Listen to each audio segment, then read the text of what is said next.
Muy buenos días. Bueno, el día de hoy son temas económicos, como saben.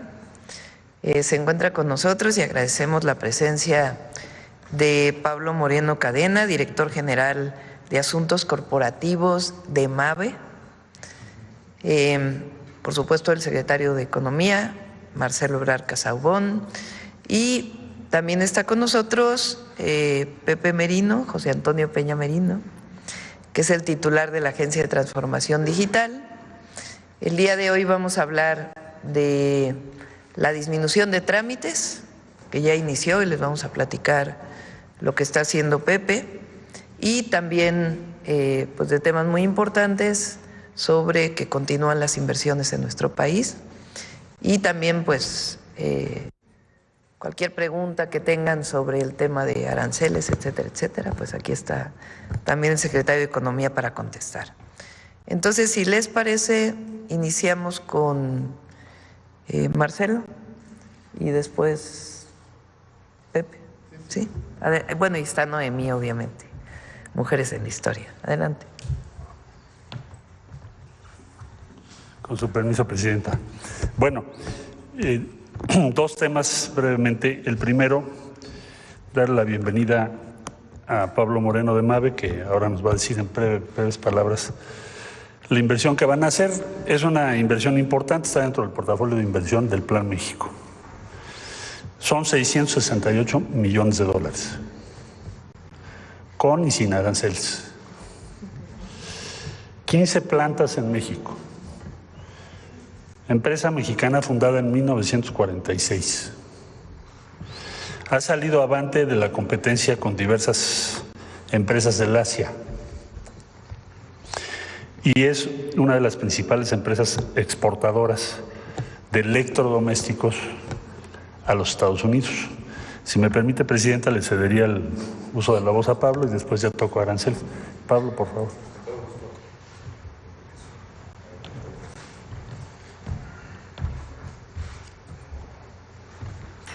Con su permiso, Presidenta. Muy amable, gracias. Muy buenos días a todos. Es un placer estar con ustedes este día y de igual manera comentarles que es un enorme honor para MABE estar aquí presente ante la doctora Claudia Sheinbaum, Presidenta de México, y el licenciado Marcelo Ebrard, Secretario de Economía, así como con los distinguidos invitados que nos acompañan el día de hoy, siendo un día muy especial para nosotros porque reafirmamos una vez más, como lo comenta el secretario Ebrard, nuestro compromiso con México, su gente y su futuro.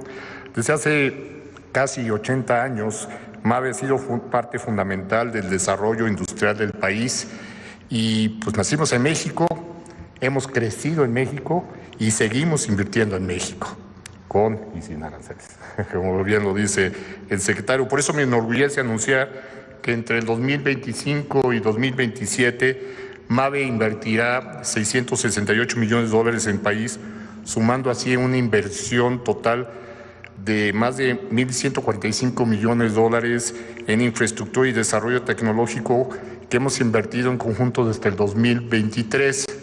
De tal manera, esta inversión no solamente va a fortalecer nuestras capacidades de innovación, diseño y desarrollo, así de producción de los productos, sino también va a impulsar, sin lugar a duda, la economía, generando oportunidades y consolidando la proveeduría nacional, que es otro de los ejes importantes en los que estamos apoyando. Por lo que nuestro objetivo es muy claro: mantener a México como un referente global en la manufactura de línea blanca, y por ello estamos invirtiendo en tecnología, en procesos sustentables, en el talento de nuestra gente, que para nosotros es muy, muy importante, porque sin duda alguna creemos en el potencial de México y en la calidad de lo que se produce aquí. Por ello, estamos convencidos de que el crecimiento de MABE es también el crecimiento de México, y seguiremos invirtiendo e innovando por nuestro país, por su talento y por su capacidad industrial. Por ello, agradecemos profundamente al Gobierno de México por este espacio. Muchas gracias, señora Presidenta, por este mismo, y la oportunidad de compartir esta noticia que nos alegra mucho con todos ustedes a través de esta gran plataforma. sigamos construyendo juntos por este país. Así que muchas gracias, muy buenos días. Una vez más, muchas gracias. Muchas gracias. Muchas gracias.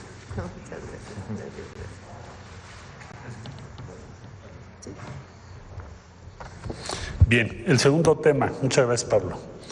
Respecto a los famosos aranceles, ¿en qué vamos? ¿Dónde estamos? Bueno, yo diría que en primero tener claro que sin la intervención de la presidenta Sheinbaum con el presidente Trump, hoy todas las exportaciones de México estarían pagando 25%. Podríamos decir que a nuestro país le ha ido mejor que a otros países, o le va a ir mejor que a otros países. Ahora bien, ¿dónde estamos ahora? El gobierno de los Estados Unidos impuso una tarifa general global al acero y al aluminio. A nosotros nos parece una mala idea, porque la integración entre México y Estados Unidos, como lo expuse en la ocasión anterior, es muy alta. Sí, somos las dos economías más integradas. Entonces, al poner una tarifa, evidentemente esto va a afectar a muchas industrias. Esta es una medida que tomó el gobierno de los Estados Unidos de carácter global a todos los países del mundo. Ahora, ya nos pidió la presidenta, por supuesto, que preparáramos consultas que iniciamos mañana, industria del acero, el aluminio, industria automotriz, todas las industrias que están vinculadas, incluyendo la empresa que hoy nos visita, que hace un momento estábamos comentando sobre el impacto de este arancel en sus procesos. Bueno, vamos a hacer consultas para que más adelante podamos, en función de lo que anuncie el gobierno de los Estados Unidos y de lo que lleguemos a lograr en torno al 2 de abril, ahora explico eso, podamos tomar otras medidas para defender nuestras empresas y defender o tratar de lograr que sean revisadas esas tarifas sobre acero y aluminio. Entonces, iniciamos consultas. Hay muchas medidas que se pueden tomar, pero no las vamos a tomar intempestivamente. Alguien me preguntaba ¿cuál va a ser la posición de México si se relaciona o se compara con otros países. Bueno, nosotros tenemos una situación económica distinta, pero yo diría que hay una similitud. Si ustedes se fijan en las medidas anunciadas por otros países, sobre todo la Unión Europea, van a entrar en vigor en abril. Un paquete el 1 de abril y otro el 13 de abril. Sus medidas llamadas retaliatorias. Entonces, ¿por qué en abril? Pues porque todo el mundo está esperando que se va a presentar el 2 de abril, a qué vamos a llegar. Ya sabemos que vamos a algo diferente, pero nadie conoce los detalles. En síntesis, nosotros vamos a hacer las consultas debidas y nos vamos a preparar para usar todo el instrumental que tenemos en función de lo que le convenga a México. ¿Qué me ha dicho la presidenta? ¿Cuál es la instrucción? Tenemos muchas pláticas con los Estados Unidos. Acabo de regresar de Washington. Hoy está viajando el subsecretario a Houston para ver a otros funcionarios de Estados Unidos. ¿Qué nos ha pedido? Tenemos que, desde luego, lograr que lo que se presente a partir del 2 de abril, México esté en mejor condición que cualquier otro país. Esa es la meta. ¿Por qué? Pues porque estamos muy integrados a Estados Unidos. Tenemos una cierta excepcionalidad. Les ponía yo un video hace unos días de que un pistón cruzaba 7 veces, ¿no?, la frontera. Bueno, eso es lo que les da a ustedes una idea de lo integrados que estamos. Entonces tenemos que lograr la mejor condición posible. ¿Con qué objeto? Pues proteger los empleos, proteger las empresas y los empleos. Entonces, esa es la instrucción que tenemos. No vamos a tomar medidas que no tengan en cuenta el panorama de en dónde vamos a llegar el día 2 de abril. Vamos a tener pláticas, sí, estas semanas, muy intensas, planteando los puntos de vista de México sobre la base de lo que les acabo de decir. La integración con México es excepcional. No hay ningún otro país, ni Canadá, con la que se tenga una integración económica como la que hay entre México y Estados Unidos. Entonces actuaremos con sangre fría en la instrucción, firmeza y conseguir la mejor posición posible de México respecto a cualquier otro país. Son las instrucciones que tengo. No les puedo dar detalles de la negociación porque sería una imprudencia, porque no ha concluido. Alguien me dice, hoy están en conversaciones, diario. Estamos en conversaciones. ¿Cuántas reuniones ha habido? Muchísimas. Y va a haber más. Y no vamos a cejar pues hasta que lo logremos lo que nos ha instruido la presidenta Claudia Sheinbaum. Desde mi punto de vista, con la experiencia que tengo, esta estrategia de firmeza, sangre fría, es la mejor estrategia posible. Y está dando resultados. Entonces vamos a continuar en esa línea de trabajo. Pues sería mi reporte y desde luego estamos a lo que usted disponga, presidente. Adelante, Pepe.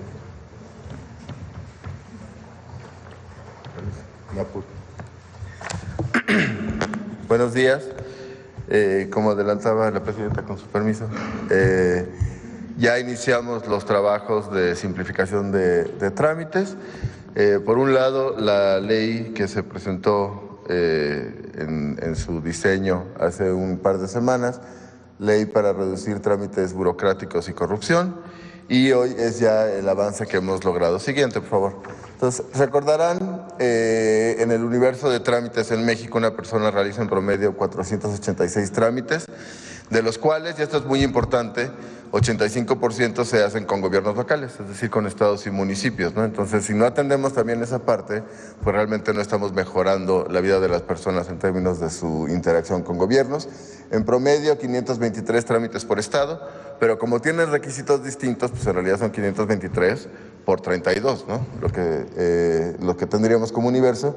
Y en un municipio, 144 trámites promedio, a nivel federal 7,000. Todo esto, dado la diversidad de requisitos, pues sumaría más de 350,000 trámites, y se trata de ir homologando, reduciendo a su mínima, ¿no?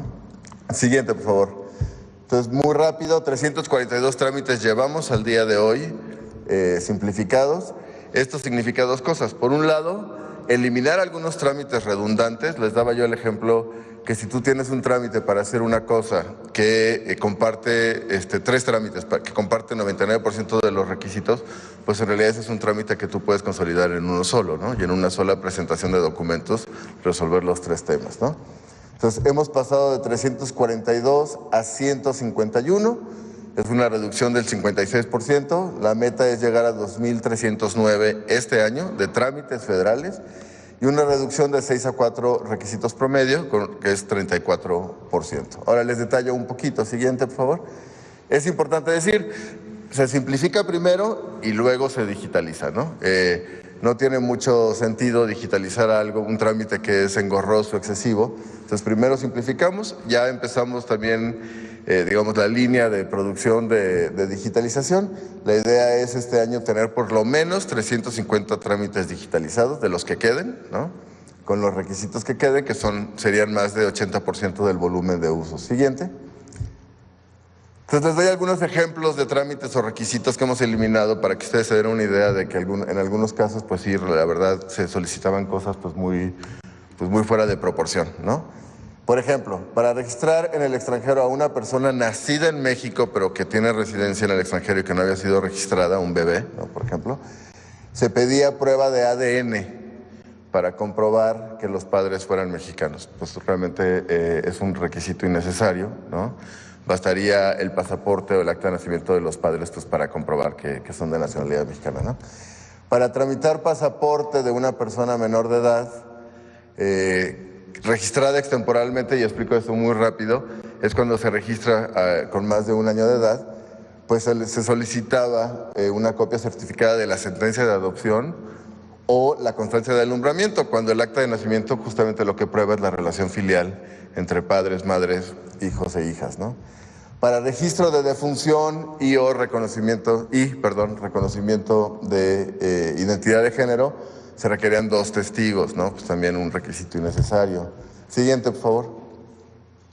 Para solicitar la captura, corrección o aclaración de acta, tenías que acudir, imagínense, tú eres una persona que nació, no sé, ¿no? en Oaxaca, tienes tu residencia en Querétaro y hay un error en el registro, sea en el libro o en el acta, tenías que ir a donde naciste, ¿no? El municipio, solicitarla y luego regresar un mes después para saber si era procedente. Ahora imagínense si esto lo hubiese hecho una persona que tiene residencia en Estados Unidos, ¿no? Que nació en cualquier municipio del país, pues se vuelve imposible, ¿no? Es una persona que no tiene la posibilidad de ir al pueblo, al municipio donde nació y ya le negamos que pueda corregir sus datos en el acta de nacimiento. Para registro extemporáneo de defunción, se tenían que presentar, por ejemplo, en algunos casos, fotografías de la tumba. En algunos casos, para registro de nacimiento extemporáneo, que es el que les explicaba, se tenía que presentar la fe de bautismo. Pues digamos, lo que uno tutela cuando uno le da un acta de nacimiento a un niño o una niña, pues es su identidad, ¿no? El derecho a tener un nombre, la relación filial con sus padres. Pues la fe de bautismo forma parte de un ejercicio privado de la fe que cada quien profese, ¿no? Y catastro, para tramitar una constancia de alineamiento y número oficial, ¿no? De domicilios, era necesario en algunos casos presentar, imagínense, folder azul, no tengo idea por qué azul, y broche Baco, perdón por el comercial, ¿no? Porque de hecho es una marca, pues realmente sonaba un poquito una arbitrariedad. Entonces se trata de ir quitando estos requisitos que son excesivos, que son molestos, que son engorrosos, que ponen trabas para que las personas accedan a sus derechos y a sus documentos, ¿no? Son solo algunos ejemplos, ¿no? Siguiente, por favor, y me voy más rápido. Pero también hemos simplificado los que tienen más volumen de uso, los que son más solicitados por las personas. Por ejemplo, pasaportes, y ahorita lo voy a detallar. Pasamos de 7 a 3 requisitos. Y registro de nacimiento doble nacionalidad de 9 a 3, con el secretario Ebrard y la Secretaría de Economía. Solicitud de registro nacional de inversiones extranjeras de 24 a 7 requisitos, ¿no? Son 2,000 trámites, pero bueno, dado el tipo de trámite, pues es un volumen alto. En comunicaciones, el examen psicofísico, que por supuesto se tiene que realizar, pero para llegar a él, pues reducimos de 17 a 3 requisitos. Siguiente, por favor. Concesión de aguas superficiales, lo mencionaban, si recuerdo bien, el día de ayer, de 17 a 3 en subterráneas y de 17 a 3 en superficiales y de 14 a 4 en subterráneos. Además ya se consolidó una sola base de datos, es importante. Turismo, la inscripción del Registro Nacional de Turismo. COFEPRIS, que esto es muy importante para la industria farmacéutica, lo han mencionado también aquí con el secretario Ebrard. La autorización de protocolos de investigación para que se puedan producir medicamentos en México. Siguiente, por favor. Y les doy el ejemplo de pasaportes. Para expedición por primera vez para mayores de edad de 8 a 4, renovación 6 a 4 y expedición primera vez y renovación para menores de edad de 7 a 5. ¿Y qué es lo que se quita? Sobre todo, por ejemplo, se pedía CURP, acta de nacimiento, pues si son documentos que el propio gobierno genera, basta generar un sistema de consulta y no pedírselo a las personas para que lo lleven. O en renovación se pedía, además del pasaporte vencido, una identificación oficial. Pues el pasaporte, aunque esté vencido, es una identificación oficial que tú mismo emitiste, entonces no es necesario que lo vuelvas a pedir, ¿no? Y se generó además un sistema de citas que ya está listo, solo estamos en proceso de capacitación con las oficinas de pasaportes para que se implemente a partir del 18 de marzo. Tú precargas los documentos, los validan en la oficina y a partir de ahí te dan la cita. Eso lo que implica pues, es que no va a haber más dobles vueltas, ¿no? Que vas, llevas tus documentos, algo te faltó y tienes que volver a regresar, ¿no? Siguiente, por favor. Entonces, bueno, este es el avance, me voy rápido para no entrar en demasiados detalles. Relaciones exteriores, el tema de los consulados, que lo presentamos aquí y que, como ha mencionado la presidenta, hay un equipo de la agencia que está hoy haciendo visitas a los consulados en Estados Unidos. Llevamos 12, esta semana vamos a terminar con 23 y llevamos 29 trámites simplificados de consulados. La idea es acompañarlos ahí presencialmente para su implementación y queremos terminar en este mes los 54 para cubrir por completo el tema de atención consular. En el SAT llevamos 35, el más frecuente es renovación de firma electrónica, que es de los que más usamos frente al SAT. Economía, los que les mencionaba, lo mismo con agua, medio ambiente, turismo, comunicaciones, COFEPRIS también los que mencionaba. Siguiente. Agricultura, llevamos ya 27 de 30, hemos avanzado mucho y rápido. Trabajo, 6 de 30, sobre todo ahí tiene que ver un tema, por ejemplo, para el registro para búsqueda de empleo, que es importante. Cultura, 2, que son los únicos trámites, pero ahí también es, por ejemplo, el registro para apoyos para la creación artística, entonces, bueno, tienen un volumen alto. INA, Profepa, SEA, CONAMP, CONAFOR. Siguiente, por favor. Procuraduría Agraria, ya terminamos, los 36 simplificados y ahora toca digitalizar los que correspondan.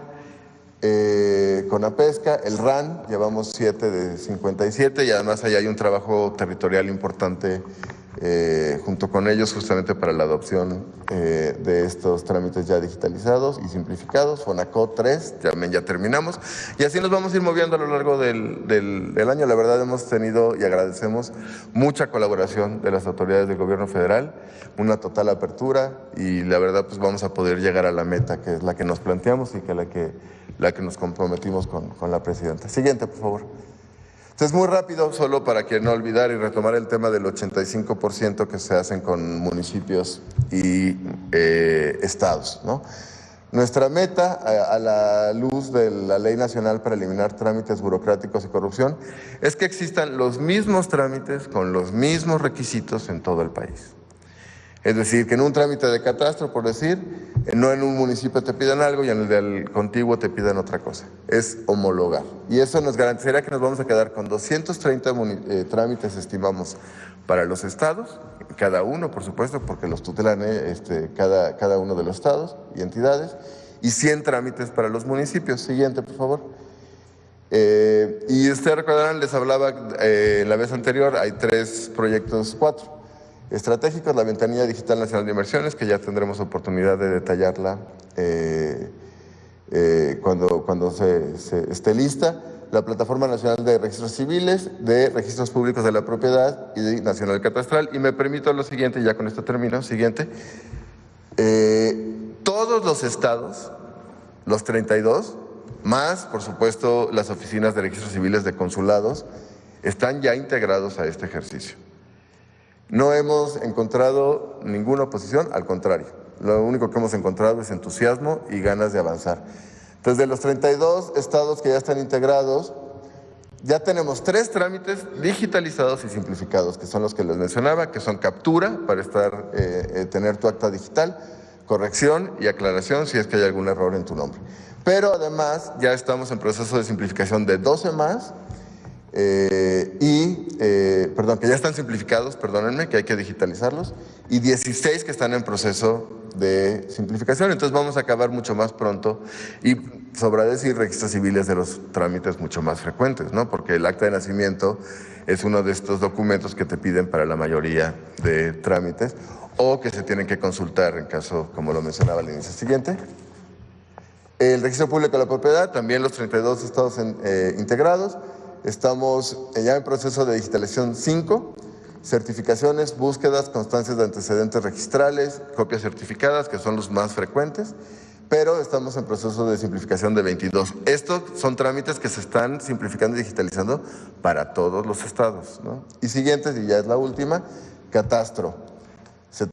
Los 32 estados integrados, 5 en proceso de digitalización, cambio de propietario, rectificación de datos, expedición de copias, constancias, certificación de medidas y 22 en proceso de simplificación. Entonces, la verdad, en lo que toca a trámites federales, vamos, digamos, a buen ritmo, ¿no? Con la colaboración de todos los secretarios y secretarias titulares y con los estados, yo diría, vamos hasta más rápido de lo que pensábamos.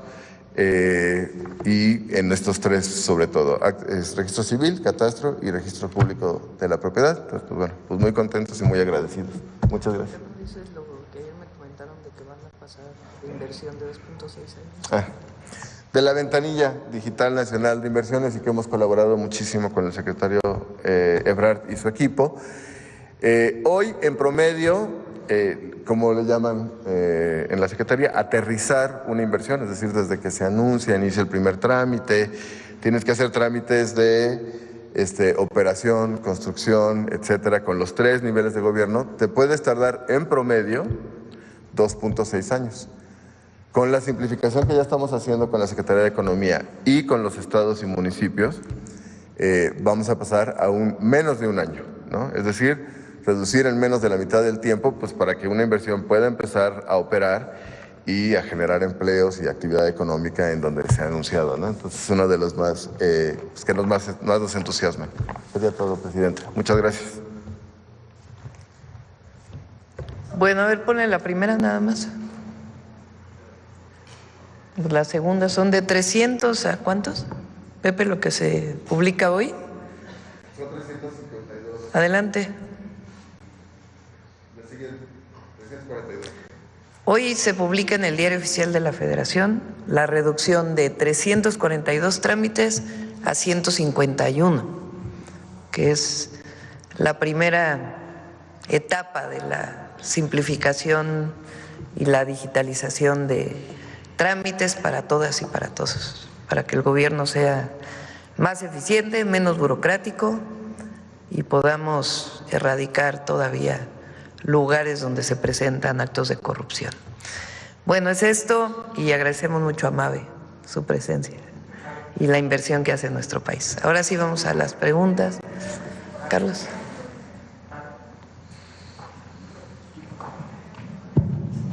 Buenos días a todos y todas. Presidenta, Carlos Navarro de Heraldo Media Group. Si la Unión Europea y Canadá han aplicado aranceles recíprocos, ¿por qué México no ha aplicado aranceles recíprocos a Estados Unidos, Presidenta? Estamos, como bien lo mencionó el secretario de Economía, esperando a lo que se va a publicar el 2 de abril. Y al mismo tiempo trabajando en reuniones pues muy cotidianas, porque algunas son telefónicas, otras son presenciales, con el gobierno de los Estados Unidos al más alto nivel, para pues tener una condición en donde realmente haya reciprocidad el 2 de abril. ¿Qué quiere decir reciprocidad? Si tú me aplicas aranceles, pues yo te aplico aranceles. Entonces, vamos a esperar al 2 de abril cuál es el anuncio y a partir de ahí tomar nuestras decisiones. No tiene caso anunciar hoy uno, después otro, sino realmente a partir del paquete que presente Estados Unidos, tomar nuestras decisiones para proteger y desarrollar la economía de México. ¿Quién sale ganando en esta guerra arancelaria mundial, Presidenta? Nadie. Nadie. O sea, el objetivo que ha planteado Estados Unidos es que Estados Unidos importa demasiado y que lo que quieren pues es producir más en su país. En el caso de México no me voy a referir al resto del mundo, nos corresponde hablar de México. Hay muchos estudios que muestran cómo la inversión en México de una empresa estadounidense genera el triple de empleos en Estados Unidos por la integración productiva que hay. Porque no es que aquí se fabrique todo un coche, sino que aquí se fabrica una parte y allá se fabrica otra. Y entonces eso genera mucha productividad, porque aquí se fabrica lo que conviene a la empresa producir y allá lo que le conviene producir, en automóviles y en muchos otros productos. Entonces, en el caso México-Estados Unidos, pues lo que nos conviene es seguir con el tratado comercial, revisar lo que se tengan que revisar, pero competir como región de América del Norte frente al resto del mundo, porque las empresas estadounidenses pues van a disminuir su productividad si dejan de producir en México. Si llegara a ocurrir eso, que además difícilmente va a ocurrir, porque una empresa de autos no se va de un día a otro. A lo mejor ahorita nos pueden platicar de electrodomésticos también, qué tan fácil es mover una empresa de un lugar a otro. Y también Estados Unidos pues tiene sus propias condiciones, que no necesariamente permiten la producción de todo. Entonces, en el caso de México y Estados Unidos, pues evidentemente nos conviene seguir con esta integración económica con respeto a nuestras soberanías que nos permita competir con el resto del mundo. Entonces, eso es lo que estamos planteando en las mesas. Si la decisión de Estados Unidos es distinta el 2 de abril, que no solo sea, si tú me pones aranceles, yo te pongo, de reciprocidad, porque México prácticamente no tiene aranceles a los productos de Estados Unidos por el tratado comercial, si hay algo distinto, pues nosotros también tomaremos nuestras medidas, pero esperando pues al marco general que logremos para el 2 de abril. Y vamos a estar informando, porque hay esta idea de que no informamos, se está informando todos los días en la mañanera del pueblo, el secretario de Economía está informando permanentemente en los medios de comunicación. Entonces hay mucha información a la gente y siempre vamos a informar, pues lo que finalmente no es una decisión nuestra, sino es una decisión del gobierno de Estados Unidos. En Estados Unidos, principalmente en la población, hay un sentir de molestia por las políticas económicas que se han implementado. En contraste, aquí en México, de acuerdo con una encuesta de QM Estudios publicada en el Heraldo de México, pues hay un amplio respaldo sobre las decisiones y la forma en que usted ha negociado esta pausa a los aranceles. El 74% la califica de buena y el 20% regular, solamente el resto no coincide con lo que usted ha hecho. ¿Qué le representa estos resultados, Presidenta? Pues es sensatez, en el sentido de que nosotros evidentemente vamos a proteger a México siempre. Esa es nuestra responsabilidad, pero también poner el diálogo y el acuerdo antes de tomar decisiones. Si en el diálogo, en el acuerdo, pues no se logra el objetivo que queremos, pues entonces ya tomamos otras decisiones. Lo importante, y es importante que, bueno, es indispensable que lo sepan todas y todos los mexicanos, es que el equipo de Secretaría de Hacienda, Secretaría de Economía y otros equipos del Gobierno de México hemos estado trabajando en esto desde hace meses, porque el tema de las tarifas incluso las anunció el presidente Trump cuando era ya presidente electo, como candidato y luego como presidente electo. Entonces nosotros tenemos una estrategia, pero no actuamos uno a uno, sino si ya se planteó el 2 de abril, a partir de los anuncios del 2 de abril, pues nosotros tomaremos decisiones. De todas maneras, el diálogo siempre está abierto. También preguntarle en otro tema, en el Gabinete de Seguridad, después de que la Fiscalía General de la República atrajera el caso de lo ocurrido en Teuchitlán, ¿se abordó el tema en ese Gabinete de Seguridad sobre esta situación, Presidenta? Sí, miren, yo creo que lo importante aquí es, hoy por ejemplo nos informaron que hubo un operativo en este mismo lugar que ha salido en los medios en septiembre del 2024. Quien se quedó en resguardo de este inmueble es la Fiscalía Estatal. Habría que ver exactamente qué pasó con la Fiscalía Estatal en el resguardo. No porque haya algo mal, no presumimos previamente que hubiera habido algo mal, sino qué pasó después del resguardo original que se hizo, que se resguarda también por un tiempo los inmuebles. Segundo, necesitamos la información de qué hay en el predio, qué se encontró, porque lo que hay es información de los grupos de buscadores, algo de información que ha dado el gobierno estatal. Pero es importante, primero que nada, hacer la investigación antes de plantear conclusiones. Entonces, ¿qué se encontró en el predio?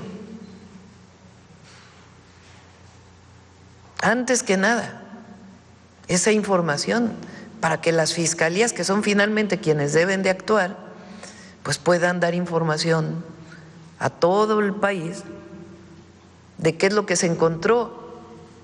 Tenemos fotografías aisladas, pero no sabemos exactamente qué se encontró, cómo se encontró y cuál es la información. Y a partir de esa investigación, pues ya todo lo que tengan que hacer la Fiscalía. Entonces, sí es muy importante que ya los gabinetes de seguridad, la propia Fiscalía Estatal y el fiscal general, él lo dijo el martes que estuvo aquí, dijo, vamos a hacer una investigación incluso antes de la decisión de atraer el caso o no, tenemos que hacer una investigación de qué hay en el predio. Una vez que se tenga esa información, entonces sí, sacar todos las carpetas de investigación que correspondan antes de avanzar en las conclusiones. Entonces, esto es importante para todos, incluidos los medios de comunicación. Presidenta, el gobierno de Enrique Alfaro fue señalado principalmente por colectivos y personas de la sociedad civil su actuación en el tema de desaparecidos, incluso de acuerdo con el Registro Nacional de Personas Desaparecidas y No Localizadas. Hay en su administración un reporte de 6.351 personas solamente desaparecidas, donde desaparecidas se refiere que puede haber algún delito involucrado y no localizadas es diferente. ¿Hay complicidad? ¿Qué pasó con el gobierno de Enrique Alfaro que se dan este tipo de situaciones? Tienen que deslindarse las responsabilidades a partir de la información y la investigación. Tienen que deslindarse las responsabilidades, por supuesto, pero lo primero, en este caso, de este predio que se encontró, pues saber realmente qué hay ahí adentro, que se hagan los peritajes, sea de la Fiscalía Estatal, si ya inició, o de la Fiscalía General, ver las responsabilidades de las autoridades y también de los grupos delictivos. Pero necesitamos información. Este no es un asunto político. Este es un asunto que tiene que ver primero que nada con la investigación y ya después con el deslinde de responsabilidades. Ya se les pusieron nombre al lugar, etcétera. ¿Qué pasó? ¿Qué hay en el sitio? Es lo que hay que hacer frente a una situación de estas. Muchas gracias, buen día a todas y todos. Sobre el tema de MAVE, a ver quién quiere preguntar sobre la inversión. ¿Sobre la inversión? Sí, a ver, primero adelante porque luego nos dicen que hay preferidos. Gracias, Presidenta. Karen Ballesteros, de Canal 11. Primero preguntarle, ¿cómo es que Estados Unidos se ve afectado también con esta imposición de aranceles al aluminio y al acero? Marcelo, ¿quieres? Bueno, esencialmente, cuando tú pones un arancel general, lo que tienes que ver es primero ver cuál es tu balance entre exportación e importación. El caso de los Estados Unidos es un país que tiene importación de casi la mayor parte de los países y exporta principalmente solo o principalmente a México, Canadá y por ahí tiene otras exportaciones ya menores. Entonces, cuando tu balance es que importas más de lo que exportas, al tú aplicar un arancel general, pues el impacto número uno van a ser los precios. Hazte cuenta que de un día a otro le dices a todos los que utilizan acero, por ejemplo, electrodomésticos, ahorita hablábamos de ello, por ejemplo, la industria automotriz, pues un largo listado de todo lo que utilizamos de acero y aluminio. Al subirlo 25%, pues eso va a tener un impacto en los precios en Estados Unidos inmediatamente. Es el primer efecto. Obvio, yo lo veo inconveniente. La tesis que está detrás de esto es que eso va a provocar que haya una relocalización de empresas a Estados Unidos, pero eso no ha ocurrido. O sea, si tú revisas los aranceles de 2018 u otras medidas arancelarias, no han traído consigo un aumento de empleos como se argumenta. Eso está publicado. Entonces, ¿qué es el efecto número uno? Los precios. ¿Cuál es el efecto número dos? Como suben los precios, pues se va a reducir la demanda. Quiero decir, va a reducirse el comercio internacional relativo a acero y aluminio.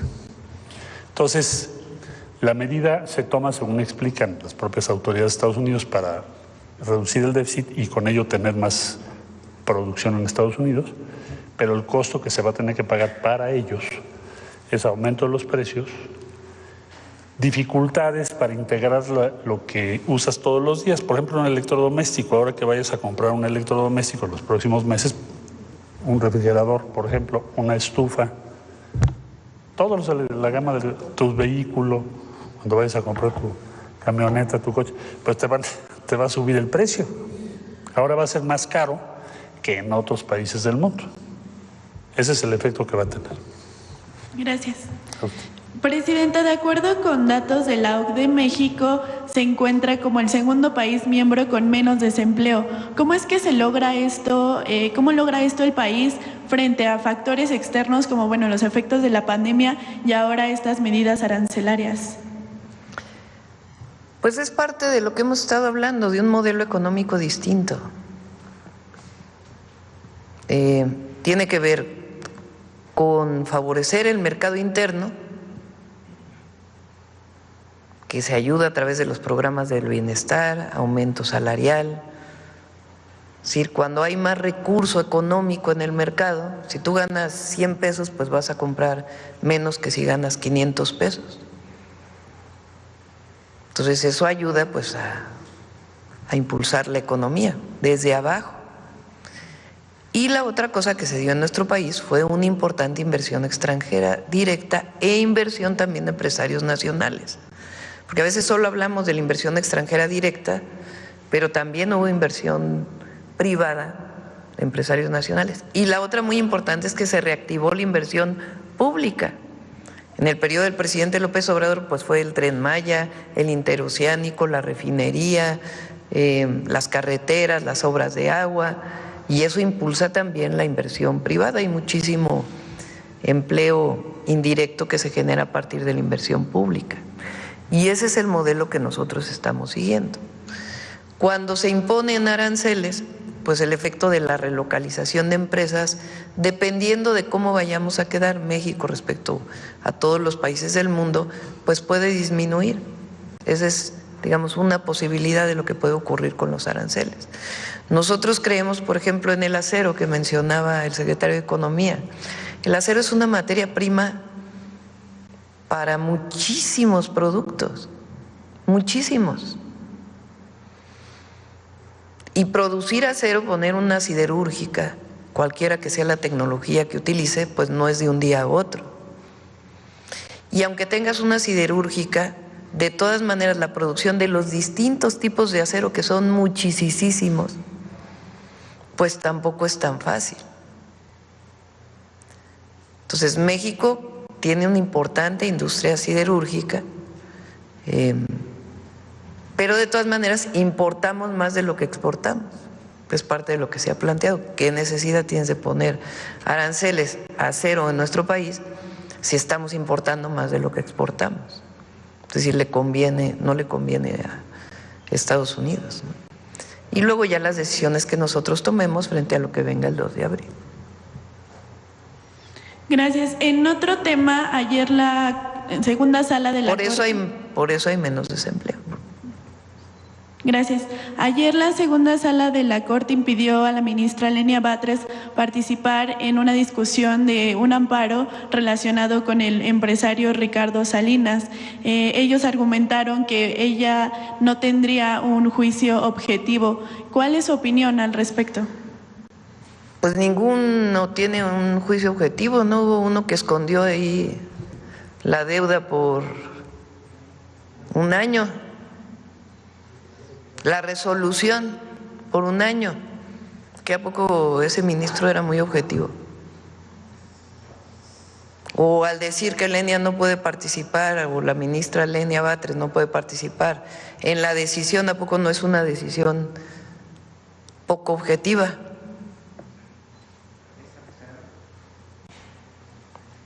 El tema que está de fondo es que todos en México tenemos que pagar los impuestos, todos. No se puede hablar de Estado de Derecho para algunas cosas y para otras que no me convienen, no. ¿Hay Estado de Derecho o no hay Estado de Derecho? Y Estado de Derecho quiere decir que todos, personas físicas y morales, cumplamos con lo que es la responsabilidad de pagar impuestos. Gracias. Ayer también se aprobaron, se aprobó este paquete de leyes secundarias en materia energética. Conocer su postura y sobre todo la importancia de que por primera vez se reconozca en la ley este término de justicia energética. Son varias acciones muy importantes, como lo hemos mencionado. Vamos a abundar más el 18 de marzo sobre la importancia de la aprobación de estas reformas secundarias. Van a dar más certidumbre en la inversión, fortalecen a Comisión Federal de Electricidad y a Pemex, las integran verticalmente, se simplifican trámites, se constituye la Comisión Nacional de Energía en sustitución de la Comisión de Hidrocarburos y la Comisión Reguladora de Energía, una sola institución que va a ser transparente. Es muy bueno todo este paquete y recupera a CFE y a Pemex como empresas públicas, que es indispensable. Por último… y quedan claras las reglas para la inversión privada, que eso también es importante. Por último, si nos puede dar el monto del portafolio de inversión que ya se tendría este mes con el anuncio de hoy de MAVE y las otras empresas como Sempra. Marcelo, el portafolio de lo que hemos anunciado hasta ahora. Tenemos un portafolio de inversión, como ustedes conocen, donde ya rebasamos 220,000 millones de dólares en diferentes proyectos a lo largo del sexenio. Ese portafolio es lo que nos informan tanto inversión extranjera como inversión nacional. El día de hoy, por ejemplo, el anuncio que hace MAVE es parte de ese portafolio. Esa es la suma que tenemos hasta el día de hoy. Eso va aumentando también, se va moviendo. Y lo que nos ha pedido la presidenta es que organicemos, cosa que Pepe ahora acaba de informar, nos organicemos para reducir la complejidad de los trámites, los tiempos que necesitamos y apoyar la inversión lo más que podamos, máxime con las circunstancias económicas globales que estamos viviendo. Ese portafolio de inversión va a ser un instrumento principalísimo y es en lo que estamos toda la Secretaría de Economía trabajando día a día. Gracias, presidenta.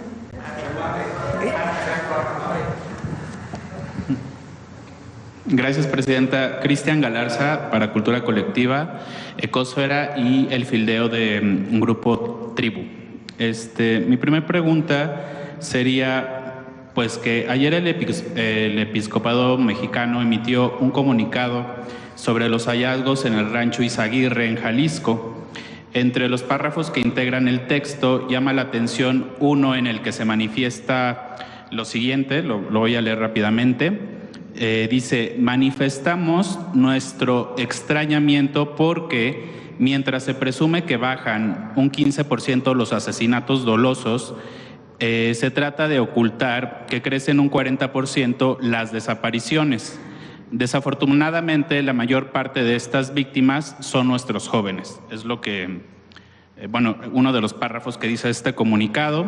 Nos gustaría saber qué opina de estas palabras, sobre todo porque hacen referencia pues al informe que presentó el secretario Harfuch el martes pasado, si no me equivoco. Entonces, tal vez saber su postura o su respuesta, ¿no? No tiene la información correcta el episcopado. Vamos a informar a partir de, el martes hubo informe, el próximo, en 15 días, vamos a informar sobre el número de carpetas de investigación de desapariciones también. Que recuerden que en las carpetas de investigación de desaparición se hace la denuncia y hay que esperar unos días también para ver si fue hallada la persona. Entonces, ese trabajo nos ayuda mucho la Agencia de Transformación Digital también. Ellos ayudan a la Secretaría de Seguridad Ciudadana y Protección Ciudadana a tener la información diaria de los delitos que se cometen a través de una plataforma que han desarrollado, mucho más ágil, digamos, de la propia plataforma México, que es lo que se informa permanentemente. Entonces, vamos a informar también de las carpetas de investigación, porque hay esta idea de que hay más desapariciones que homicidios. No es verdad. Entonces lo vamos a estar informando y es información que viene de las fiscalías estatales. y aparte la comisión de búsqueda, que tiene también la información de los propios colectivos. Cuando una persona fallece, pues prácticamente no hay cifra negra. Si es por motivo violento, pues menos, ¿verdad? La investigación que se hace por parte de las fiscalías, pues es prácticamente 1 a 1. Igual en robo de auto, pues hay muy poca cifra negra. En desapariciones, pues cuando una familia no encuentra a su familiar, pues de inmediato va a la fiscalía. La cifra negra puede haber algo que no se denuncie, pero en general se denuncia a las fiscalías. Las familias acuden a la institución correspondiente para poder denunciar. Entonces vamos a estar informando, pero el episcopado no tiene la información correcta y con gusto le pedimos ahí a la secretaria de Gobernación pues que entre en contacto con ellos para explicarles que no es así. De acuerdo, gracias, presidenta. El segundo tema, bueno, en el contexto de las reformas a la Ley Federal del Trabajo que entran en vigor en junio próximo, sabemos que han habido intentos para regular el trabajo sexual, bueno, para que las trabajadoras y los trabajadores sexuales accedan a los derechos laborales establecidos en la Constitución. ¿Cuál sería la postura de la primera mujer presidenta en la historia de México al respecto de la regularización o del trabajo sexual? Es muy debatible. Mejor le entramos otro día con sí, expertos y todo lo que tenga que ver con este tema. Es un tema complicado porque que tiene su complejidad. Entonces, si gustan, pues ya invitamos a los conocedores bien de estos temas para poder platicar. De acuerdo, muchas gracias. Sí. Y pues, por último, me gustaría preguntarle, hace unos días, el día de ayer, usted explicó un poquito o abundó un poquito sobre el tema que va a tratar su libro, el libro que va a publicar próximamente, y hace unos días publicó una foto en la que está escribiendo el prólogo. Nuestros lectores, la verdad, tuvieron mucho interés, sobre todo les llamó mucho la atención que traía puestos unos audífonos y les gustaría saber en estos días qué es lo que está escuchando la presidenta, ¿no? Su playlist. Entonces, la verdad ya se los pasamos, nos gustaría mucho saber cuáles son la música que escucha, ¿no? La presidenta. Sí. Normalmente para escribir escucho música de relajación para que salgan las ideas, pero ya les compartimos el playlist pronto. Mave, vamos con Mave. A ver, Mave. Preguntarle buenos días, presidenta, a todos los presentes, a los compañeros. Soy Tania Damián, del portal de noticias Ángulo 7. Preguntarle al director de Asuntos Corporativos, Pablo Moreno, si con estos aranceles al acero, ¿cómo está previendo su empresa? ¿En qué porcentaje podría haber aumento de precios? ¿Van a esperar? ¿Cuál es su perspectiva, digamos, respecto a estos aranceles como empresa pues transnacional? También preguntarle al secretario de Economía, decía que tienen un portafolio de inversión de 220,000 millones de dólares. ¿Cuánto es inversión extranjera hasta ahora? ¿Cuánto es inversión nacional? ¿Y cuál sería como que la meta para el cierre de este 2025? Esos dos temas.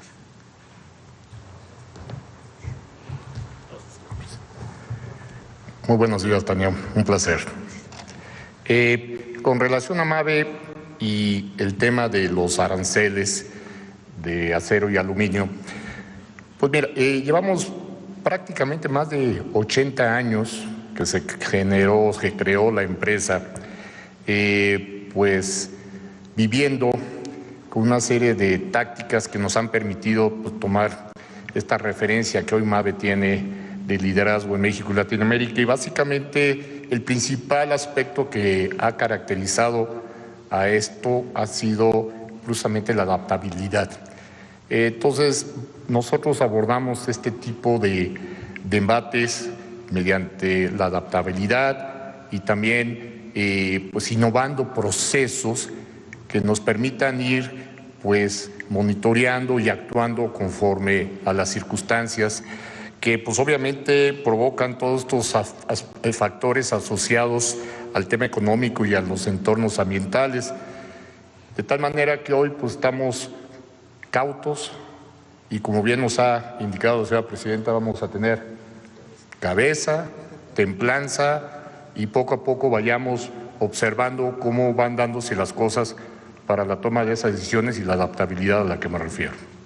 Todavía no, digamos, no tendrían una previsión de si podrían aumentar sus precios en electrodomésticos. Bueno, obviamente estaremos al pendiente.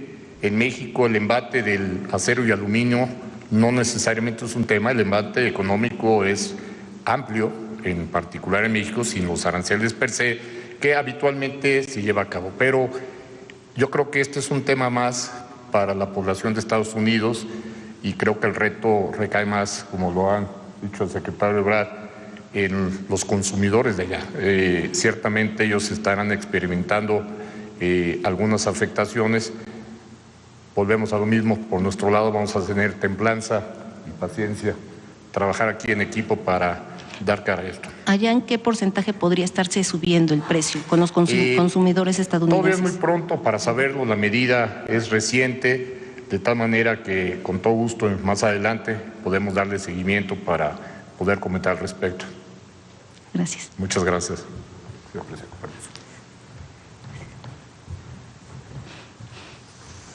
Bueno, el portafolio es muy dinámico. Lo importante que te podría decir ahorita es que no tengo cancelaciones, que es lo que me ha preguntado la presidenta.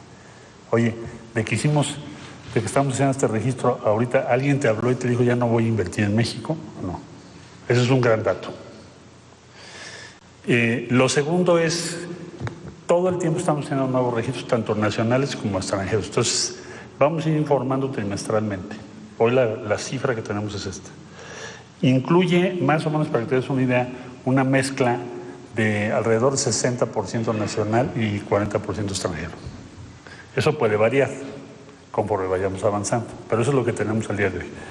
220,000 millones, todo el sexenio, no tenemos cancelaciones, nos han ratificado esa cifra hasta el día de hoy y tenemos nuevas inversiones que nos están informando. Aquí lo vamos a estar diciendo los jueves. Muchas gracias.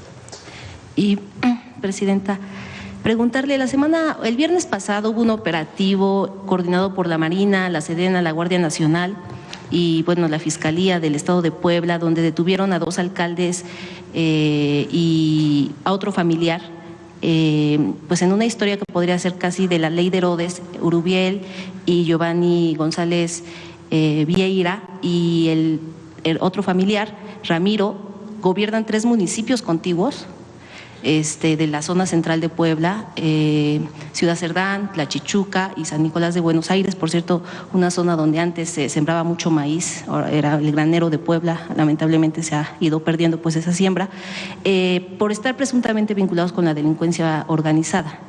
Están acusados de huachicol. Era como un secreto a voces este tema.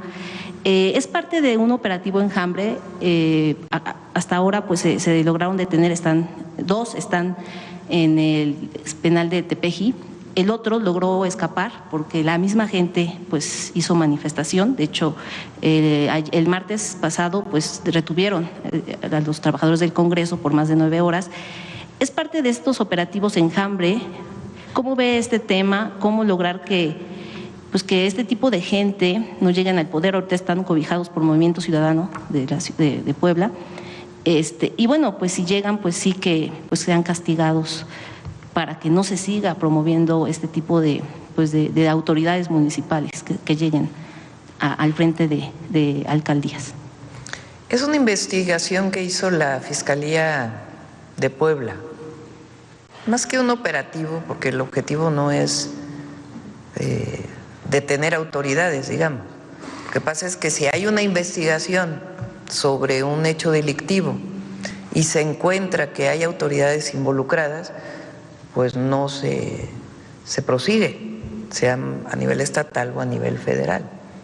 Ese es, digamos, lo que ocurrió en Puebla, como ocurrió en el caso del Estado de México. Pero no es que haya una investigación particular dedicada a ver a todas las autoridades, sino es producto de una investigación sobre hechos delictivos.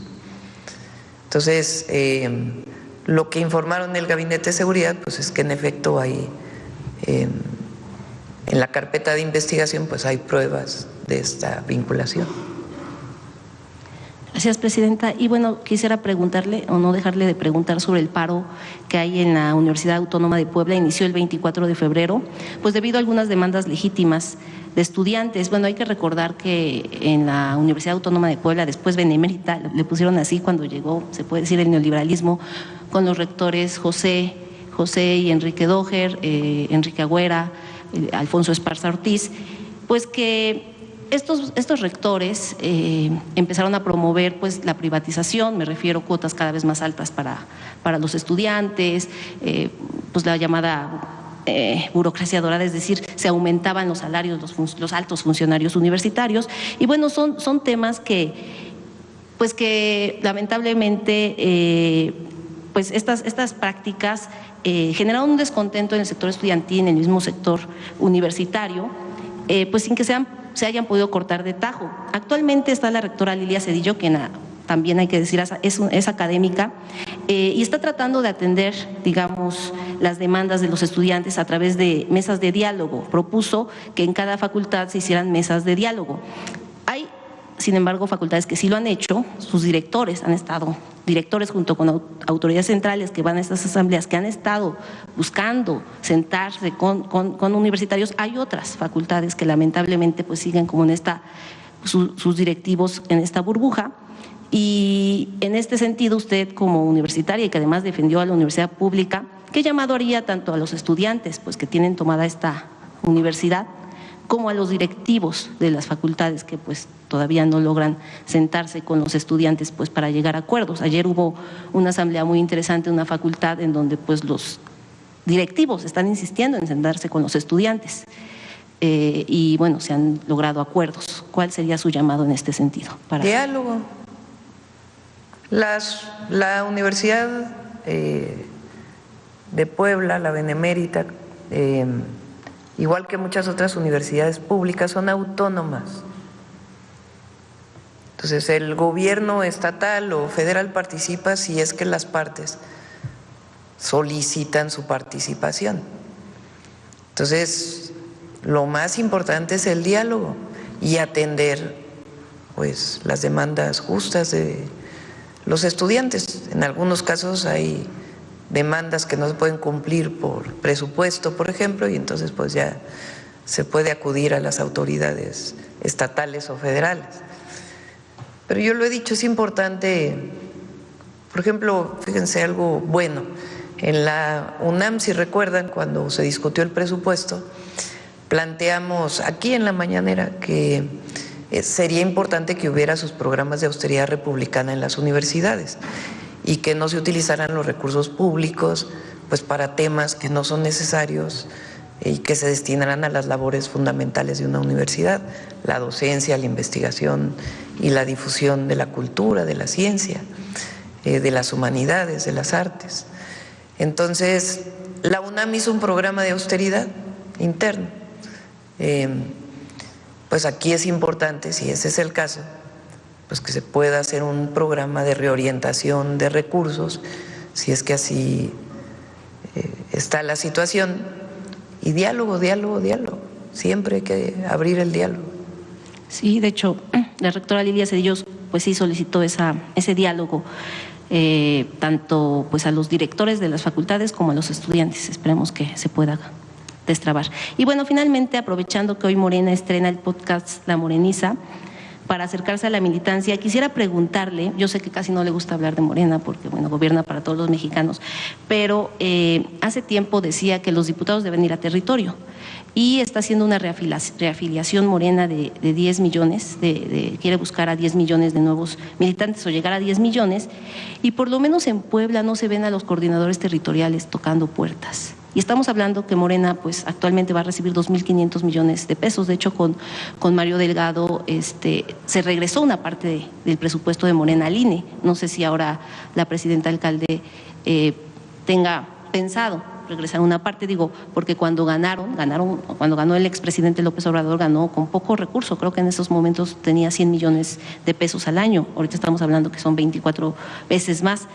Y lo pregunto porque a veces hay coordinadores territoriales que se confían y que piensan que el dinero pues es lo que va a comprar militantes o no sé.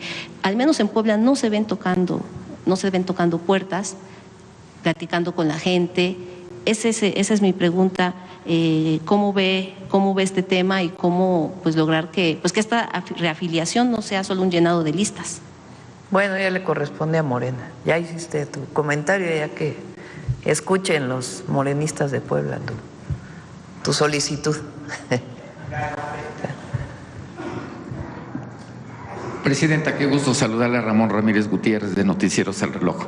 Presidenta, los oaxaqueños hemos sido muy conscientes de nuestra situación que hemos vivido en todos los momentos históricos. Solamente por ejemplificar, le cito un dato de mi ciudad donde yo vengo, la heroica ciudad de Tlaxiaco, que por eso es heroica. Las mujeres ofrecieron a sus hijos para la independencia de México, se lo ofrecieron a Morelos. ¿Por qué digo esto? Porque nos ofendió a los oaxaqueños que nos llamaran acarreados. Estamos muy conscientes, venimos más de 20,000 oaxaqueños el pasado domingo y no venimos más porque no había más transporte. Venimos con todos los medios que pudimos y estuvimos hasta el Monumento a la Revolución, casi estábamos los últimos. Estamos de duelo también los oaxaqueños por esta situación que pasó, pero hay una conciencia histórica y hay una conciencia de clase, Presidenta de la República. Y después de esto preguntarle, Presidenta, sabemos que vamos a estar en Oaxaca el día 21 de marzo, allá en San Pablo Guelatao, honrando la memoria de Benito Juárez, y preguntarle cuál es su agenda, cuál va a ser el mensaje y si va usted a poder visitar nuevamente la Mixteca. Usted dijo que antes de los 4 meses iba a estar en la Mixteca. También enfatizó por ahí que no era posible dar a conocer dónde para que no bachearan antes de que usted llegara.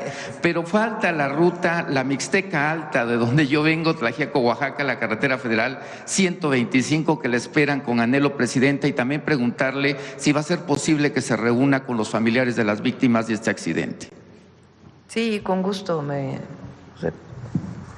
Siempre hay que estar cerca de quien sufre. Entonces, si ellos lo desean, pues podemos tener esta reunión.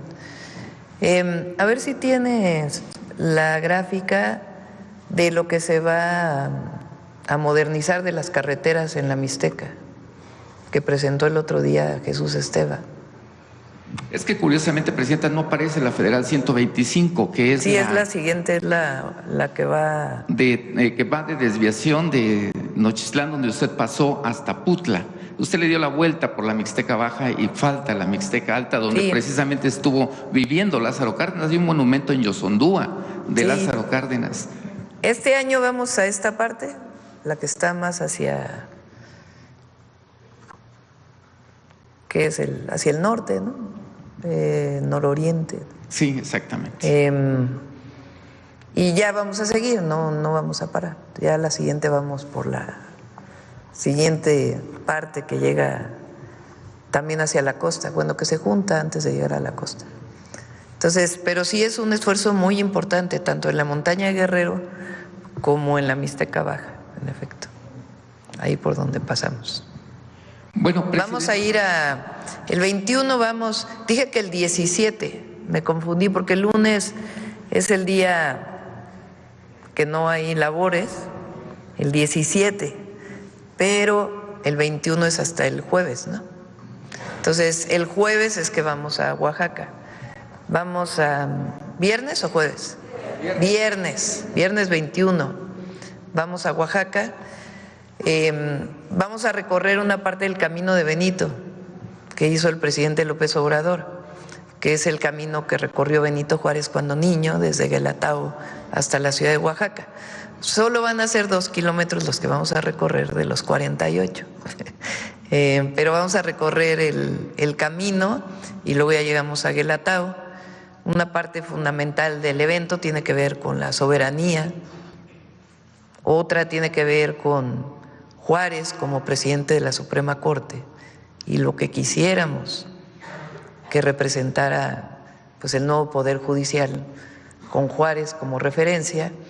Y otra muy importante es que en abril ya inician las asambleas en los pueblos originarios, en las comunidades, para entregar los recursos que van a todas las comunidades indígenas y afrodescendientes del país a través de este recurso del FAIS, de las obras de infraestructura social, que antes solamente iban a los estados, a los municipios, y ahora van directamente a las comunidades. Entonces vamos a tocar esos 3 temas el 21 de marzo. Aquí va a ser en la ciudad, en el edificio de Pemex, ahí donde está el monumento a Lázaro Cárdenas. Faltan 2 preguntas. Falta. Presidenta, estamos en el mes de marzo, Día Internacional de la Mujer, y poco se ha hablado de este tema. Afuera tenemos mujeres hablando protestando, pidiendo justicia por violencia vicaria. Pero yo le voy a ejemplificar un caso de violencia laboral. Una mujer fue despedida en Ciudad Victoria, Tamaulipas, por el alcalde porque estaba embarazada. Afortunadamente, un juez federal le dio la razón y le está ordenando reinstalarla. Mi pregunta es, hay otros casos, digo en general, pero en particular en Ciudad Victoria, donde se abusa de mujeres por parte de policías. ¿No es necesario, Presidenta, que en este caso los congresos puedan separar en este caso a los alcaldes? Le digo, ejemplifico Ciudad Victoria, para que se les pueda juzgar y podamos terminar con esta violencia que se está viviendo. Yo ejemplifico ahorita una violencia laboral, pero estamos hablando de muchos tipos de violencia. ¿Alcalde? Sí, al alcalde, que lo pueda, que lo pueda separar del cargo para que lo pueda… ¿Que el alcalde se separe del cargo o la persona? No, que el alcalde se separe del cargo. Ahí es más difícil, ¿no? Porque puede ser que un servidor público, un funcionario, cometa una arbitrariedad de pedirle a una persona, a una mujer embarazada que deje su cargo, y el alcalde no necesariamente está enterado, ¿no? Lo que tenemos que hacer es todos los gobiernos del Ejecutivo, del Legislativo, bueno, los gobiernos del Ejecutivo, el Poder Legislativo, el Judicial, y en las empresas privadas, pues que se defiendan los derechos de las mujeres, como en este caso. Pero no necesariamente pues tiene que ser separado del cargo del alcalde, ¿no? Por una arbitrariedad o un mal manejo de un funcionario en su municipio. Bueno, esto ha causado… Es mi opinión. Ha causado mucha consternación en Ciudad Victoria y en todo Tamaulipas. Le estoy hablando del alcalde Eduardo Gatas. Digo, menos que haya cometido un delito él o una arbitrariedad, una falla administrativa, ¿no? Presidenta, en otra pregunta, usted habló en el tema de aranceles de fortalecer el mercado interno, lo escuchamos el pasado domingo enfáticamente. México tiene la fortuna de tener 2 mercados internos, así los califico yo, uno aquí dentro del país y otro allá en la Unión Americana. Me estoy refiriendo a los migrantes. ¿Cuál es el mensaje en torno de aranceles? Porque ellos están muy pendientes, ven todas las conferencias, en este caso de la presidenta Claudia Sheinbaum. ¿Cuál es el mensaje para ellos en torno a los aranceles? ¿Están esperando a un dicho, a un mandato, a una indicación, no mandato, sino alguna sugerencia que pueda hacer la presidenta? Yo recuerdo cuando era canciller Marcelo Ebrard, que hace 2 años ya defendía la soberanía de México. Ahorita lo estaba yo viendo precisamente aquí en redes sociales. Le digo, ¿cuál es la sugerencia, cuál es lo que le puede usted decir a nuestros mexicanos, a ese mercado interno que está del otro lado de la frontera? En el tema de aranceles, están esperando saber qué hacer, Bueno, primero organizarse, ¿no? Siempre es importante porque ayer en el evento del domingo lo dije, de los 38 o 39 millones de mexicanos que están en Estados Unidos, la mayoría ya son de segunda generación.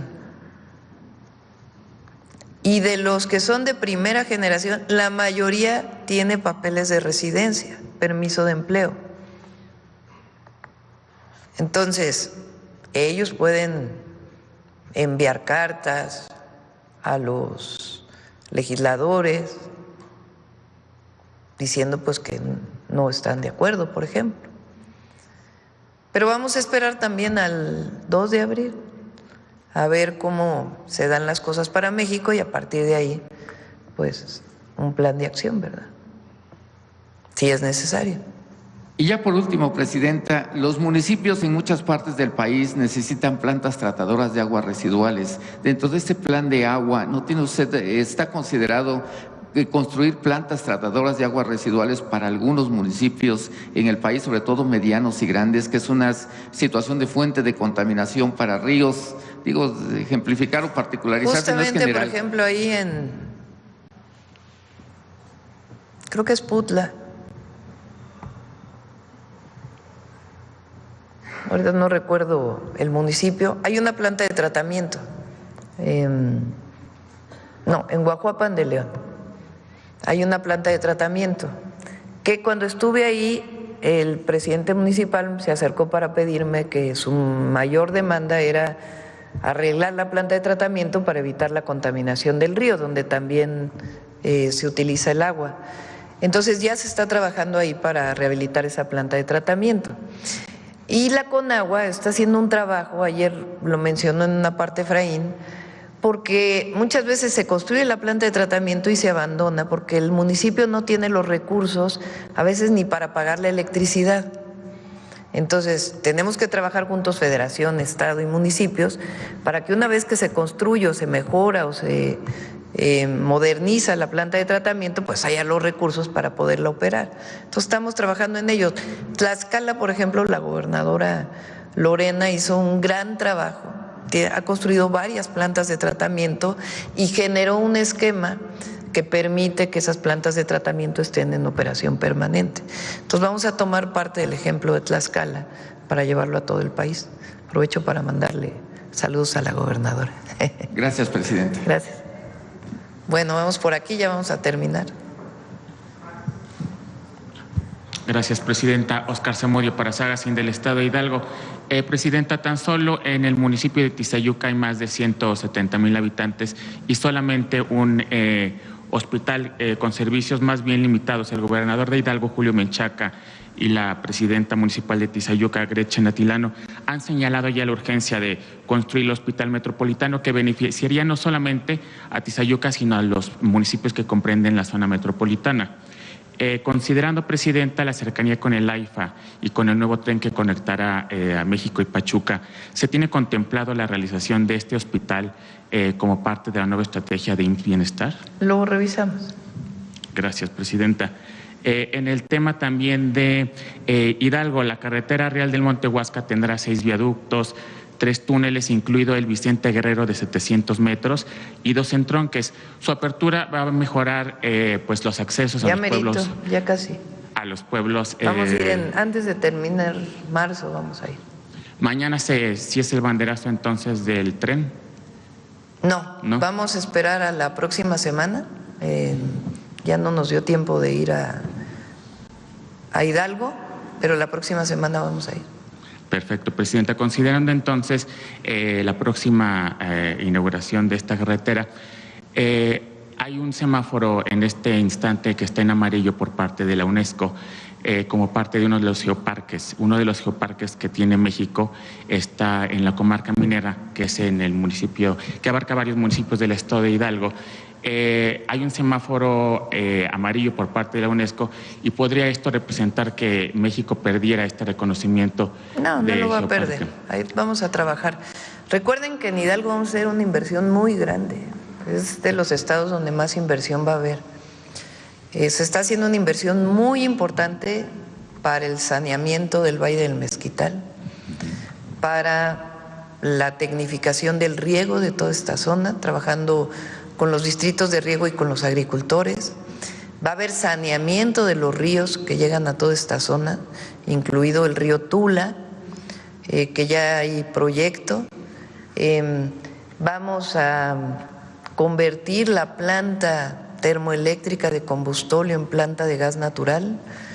La planta de tratamiento que tiene CFE se va a ampliar y nos va a ayudar no solamente a la utilización del agua de la propia planta, sino también al saneamiento de los ríos. Está la carretera, está el tren a Pachuca. Entonces, Hidalgo tiene una inversión muy, muy importante. Está por terminarse el hospital también en lo que iba a ser el terreno de la famosa refinería que no llegó ni a media barda. Ahí ya se va a inaugurar pronto el hospital del IMSS y ahí va a haber un parque de economía circular, es decir, de plantas de reciclamiento de distintos materiales que van a permitir generar empleo y al mismo tiempo mejorar el medio ambiente. Entonces es una inversión muy, muy importante para el tema de Tula también, toda la región de Tula también se va a ver beneficiada, ¿cierto? Sí, también. Gracias, presidente. Bueno, ya cerramos. Vamos con Mujeres en la Historia. Hoy cerramos a las 9 en punto. Adelante, Noemí. Con permiso, presidenta. Muy buenos días a todas y a todos. El día de hoy vamos a hacer referencia a una conferencia que tiene casi 90 años en nuestro brigadas de salud. Estoy hablando de los años 30, pero además se motivó la creación de la cárcel de mujeres en Santa Marta, Catitla. Fue una motivación porque conocía de las injusticias y de las condiciones propias de las mujeres. Además fue una extraordinaria sufragista muy ligada al comunismo, donde había esta crítica, donde no se podía ligar el voto al comunismo, pero ella junto con otras mujeres como Refugio Cuca García decían que primero eran mujeres y entonces emprendieron una lucha muy, muy importante durante la primera mitad del siglo XX para lograr los derechos políticos de las mujeres. Conozcamos más de la extraordinaria Esther Chapa Tijerina. Esther Chapa Tijerina, originaria de Tampico, fue la primera mujer médica mexicana en obtener una cátedra en microbiología, un área hasta entonces dominada por los hombres. Fue además una incansable defensora de los derechos de las mujeres, activista social y militante del Partido Comunista Mexicano. En 1935 fundó, junto a otras compañeras, el Frente Único Pro Derechos de la Mujer, una amplia alianza de diversas organizaciones de mujeres, feministas, católicas, comunistas, obreras, que llegó a contar con más de 50,000 afiliadas en defensa de una agenda común, cuya demanda central era el derecho de las mujeres al voto, pero también incluía, entre otras, la igualdad salarial, protección a la maternidad, dormitorios y comedores para trabajadoras, la oposición al fascismo y a la guerra. Esther Chapa encabezó una intensa campaña para fortalecer las demandas del frente, organizando mítines, manifestaciones, conferencias y hasta una huelga de hambre frente a la casa del presidente Lázaro Cárdenas. En esa misma época se llevó a cabo la primera Conferencia Nacional de Mujeres. El último día, Esther Chapa participó con una ponencia titulada El derecho de voto para la mujer. No queremos el derecho de voto como un privilegio de clase, ni aceptaremos dejar a un lado a nuestras hermanas en el sufrimiento y en la injusticia. Luchamos principalmente por mejorar la condición de la obrera y la campesina. Y yo personalmente, como mujer universitaria, hago esta declaración terminante. Lucho por todas las mujeres de México. Lucho por todas las mujeres del mundo. Esther Chapa también luchó por los derechos de las mujeres privadas de la libertad. Como jefa del Departamento de Prevención Social en la Penitenciaría del Distrito Federal, impulsó la creación de una cárcel especial para mujeres en Santa Marta, Acatitla. Con la llegada del exilio español y bajo la petición del presidente Lázaro Cárdenas, Esther Chapa encabezó la ayuda a los menores, más tarde conocidos como niños de Morelia, que llegaron sin sus padres a México como consecuencia de la Guerra Civil en España. Durante la década de 1940, a pesar del descenso del movimiento sufragista, no dejó de presionar al gobierno mexicano para el reconocimiento del derecho al voto de la mujer. Continuó impulsando marchas al Palacio Nacional y a la Cámara de Diputados.